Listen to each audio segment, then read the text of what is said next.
Este es un motor eléctrico. Es uno de los dispositivos más importantes que se han inventado. Estos motores se utilizan en todas partes, desde el bombeo del agua que bebemos hasta en ascensores y grúas, e incluso la refrigeración de centrales nucleares. En este vídeo vamos a ver el funcionamiento de uno de ellos y a conocer en detalle su estructura. El motor de inducción tiene un aspecto similar a este. Convierte la energía eléctrica en energía mecánica que podemos utilizar para impulsar bombas, ventiladores, compresores, engranajes, poleas, etc. Casi todas las piezas se encuentran dentro de la carcasa principal. En la parte delantera encontramos el eje, que es la parte que gira y a la que podemos conectar cosas como bombas, engranajes y poleas para que hagan su trabajo. En la parte trasera encontramos el ventilador y una cubierta protectora. El ventilador está conectado al eje, por lo que gira siempre que el motor funciona. El motor de inducción puede producir mucho calor cuando está en funcionamiento, por lo que el ventilador hace circular aire del ambiente sobre la carcasa para enfriarla. Si el motor de inducción se calienta demasiado, el aislamiento de las bobinas eléctricas internas se fundirá, provocando un cortocircuito y el motor se destruirá. Las aletas en el lateral de la carcasa ayudan a aumentar la superficie y eso nos permite eliminar el calor no deseado. El eje se apoya en unos rodamientos que se encuentran dentro de los paneles delantero y trasero. Los rodamientos ayudan a que el eje gire suavemente y lo mantienen en su posición. Dentro de la carcasa se encuentra el estator. El estator es fijo y no gira, está formado por una serie de alambres de cobre que se enrollan en bobinas entre las ranuras situadas en el perímetro interior. El alambre de cobre está recubierto con un esmalte especial que aísla eléctricamente los alambres entre sí, lo que significa que la electricidad tiene que fluir a través de toda la bobina. De lo contrario, tomaría el camino más corto posible, y veremos por qué esto es importante un poco más adelante en este vídeo.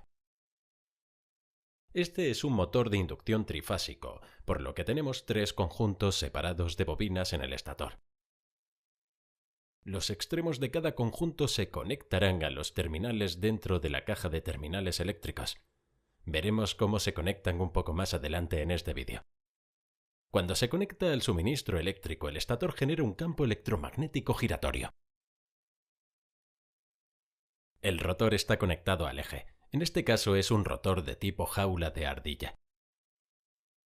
Se llama jaula de ardilla porque tiene dos anillos en los extremos que están conectados por unas barras y que giran juntos.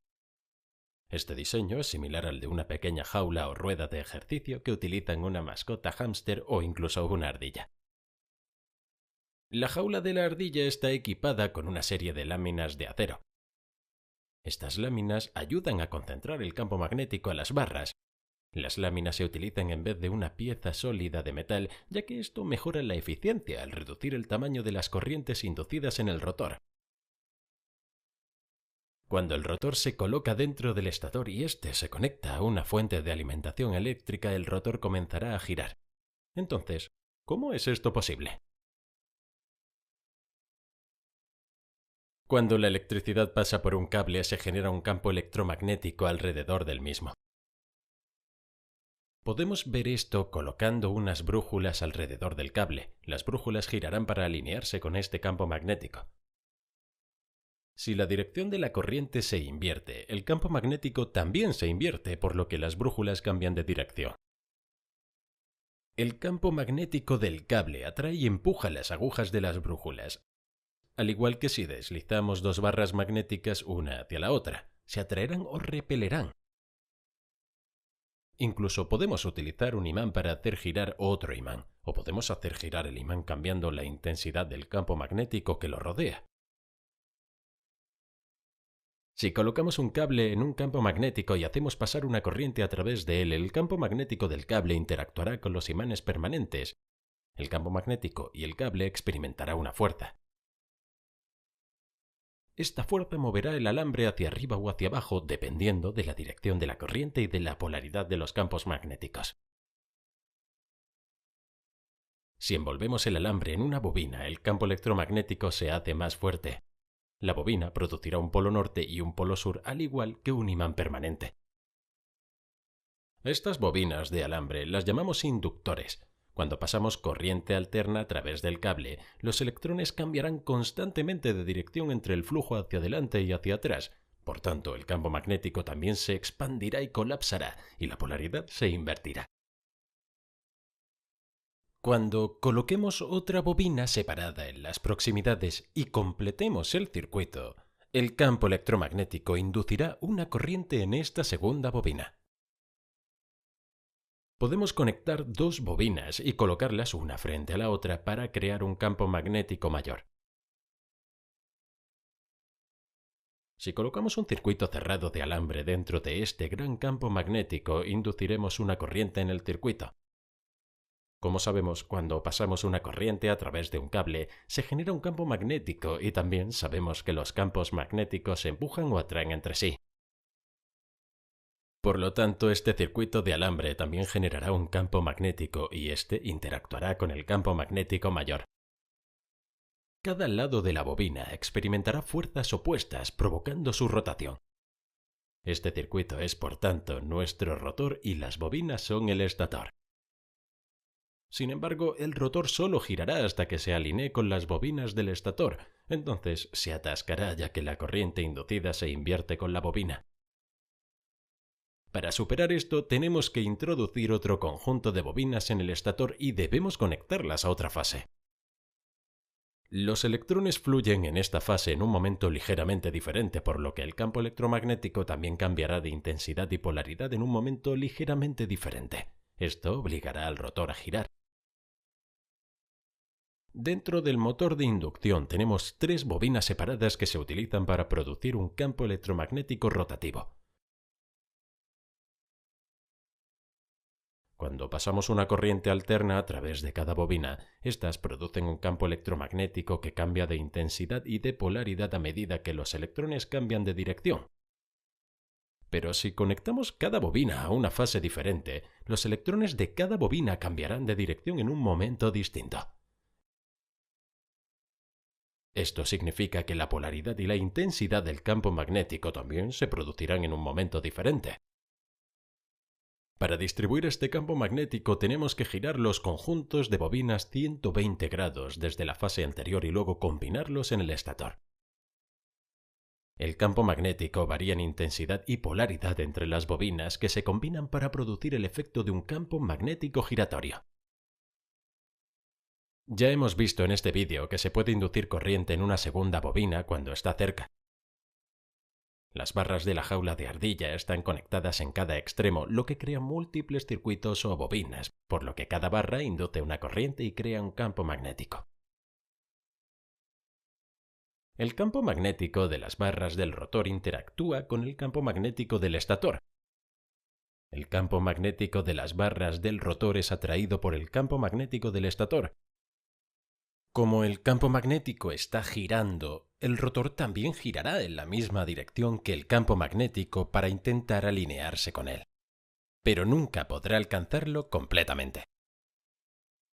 Las barras del rotor suelen estar inclinadas, esto ayuda a distribuir el campo magnético entre varias barras y evita que el motor pueda alinearse y atascarse.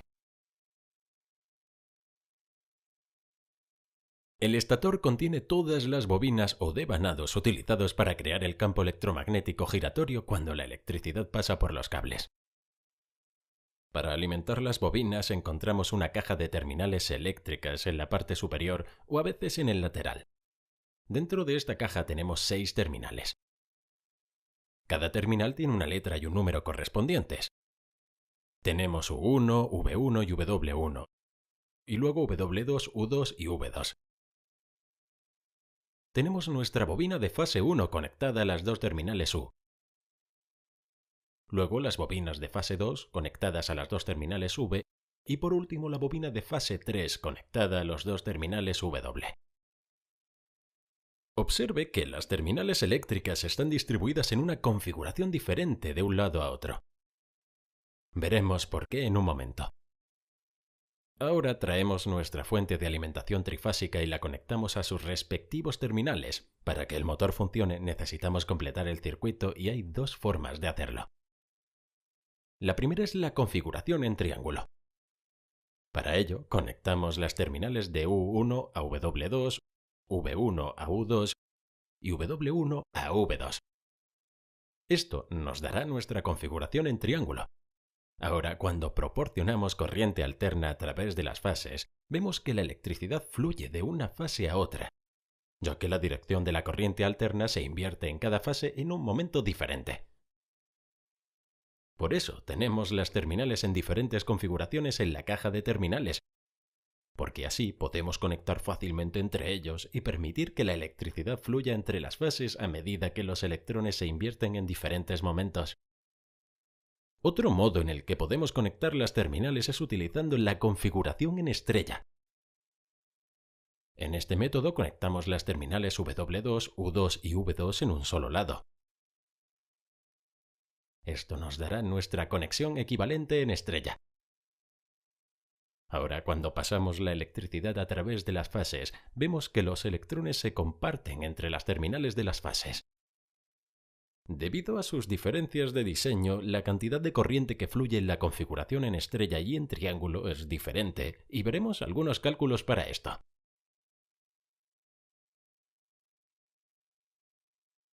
Veamos la diferencia entre las configuraciones en estrella y en triángulo.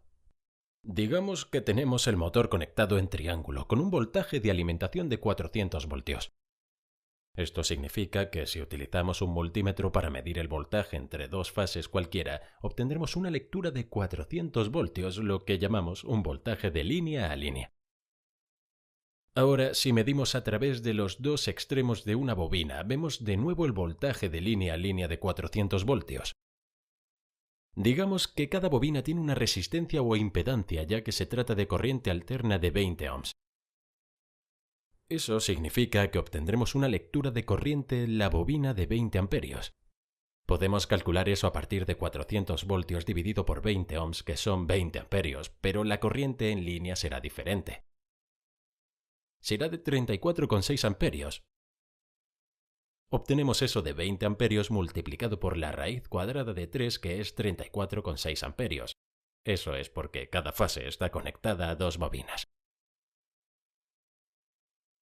Ahora, si miramos la configuración en estrella, tenemos de nuevo un voltaje de línea a línea de 400 voltios. Lo vemos si medimos entre dos fases cualquiera, pero con la configuración en estrella, todas nuestras bobinas están conectadas juntas y se encuentran en el punto de estrella o en el punto neutro. Es a partir de este punto que podemos pasar un cable neutro si lo necesitamos, así que esta vez, cuando medimos el voltaje a través de los extremos de cualquier bobina, obtenemos un valor más bajo de 230 voltios. Eso es porque la fase no está directamente conectada a dos bobinas como en la configuración de triángulo. Un extremo de la bobina está conectado a una fase, pero el otro está conectado al punto compartido, por lo que el voltaje es, por tanto, compartido. El voltaje es menor ya que una de las fases está siempre en sentido inverso. Podemos calcularlo dividiendo 400 voltios por la raíz cuadrada de 3, que son 230 voltios. Como el voltaje es menor, la corriente también lo será. Si esta bobina también tiene una impedancia de 20 ohms, entonces 230 voltios divididos por 20 amperios igual a 11,5 amperios. Por lo tanto, la corriente de la línea también será la misma, 11,5. Así podemos ver que en la configuración en triángulo la bobina está expuesta a los 400 voltios completos entre dos fases, pero en la configuración en estrella solo está expuesta a 230 entre la fase y el punto neutro. Así que la estrella utiliza menos voltaje y menos corriente en comparación con la versión en triángulo. Bien, eso es todo por este vídeo, pero para seguir aprendiendo sobre ingeniería eléctrica, consulta ahora uno de los vídeos en pantalla y te espero en la próxima lección. No olvides seguirnos en Facebook, Instagram, LinkedIn, así como en engineeringmindset.com.